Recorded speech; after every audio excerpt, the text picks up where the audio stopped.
How does Pakistan screw the United States? That's what today's Lunch Alert video is going to be about. Let me count the ways. We give Pakistan $4.5 billion of foreign aid, and this year it's probably going to go up to $6 billion of foreign aid. Under Bush, we gave $2 billion, and as with everything Obama-esque, he doubled it. He tripled the amount of economic aid, he doubled the amount of military aid, and he raised our total aid from $2 billion to $4.5, on its way up to $6. And what that has brought us is the almost unanimous hatred of the Paki people. Pew Research did a survey of Pakistanis and the population in Pakistan, and 78% had a negative opinion of the United States.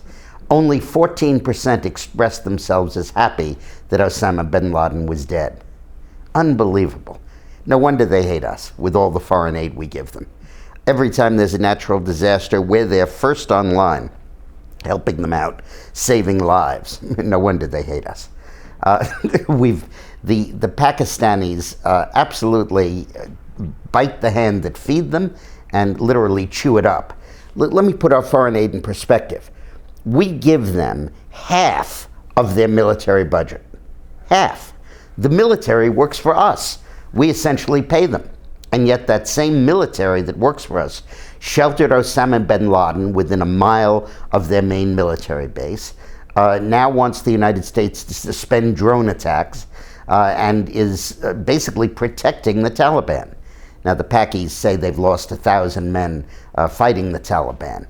Yeah, but their intelligence agency basically set up the Taliban as a movement and has sustained it all through these years. Witness their cooperation with Osama bin Laden. It's absolutely revolting. And our leaders seem to have absolutely no idea of how to go about solving the problem. Well, I've got some ideas for them. The first is, do you remember how when the United States and Russia were at odds in the Cold War, Nixon said, I'm going to go around the flank and open up a relationship with China. So there'll be a three-way relationship, Russia, China, and the US. And then whenever Russia got too nasty to the United States, the US would come on to China, and the Russians would say, oh my God, America and China are going to get together, and they would have to start being nicer to the United States.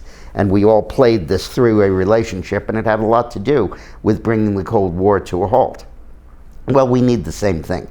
Instead of just the US and Pakistan, where essentially Pakistan feels they're the only game in town, we have no place else to go, and they can dump on us as much as they like, and we'll continue to help them because we're so dependent on them for fighting the war against terror.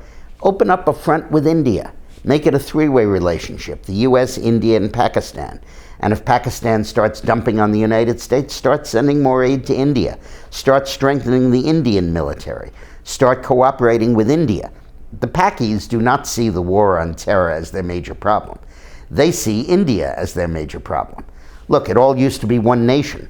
And when they got independence in 1947, Pakistan was split off from India. And 13 million Muslims made their way from India to Pakistan so they would live on the Islamic side of that divide. And they fought 3 wars with each other. India's won all 3.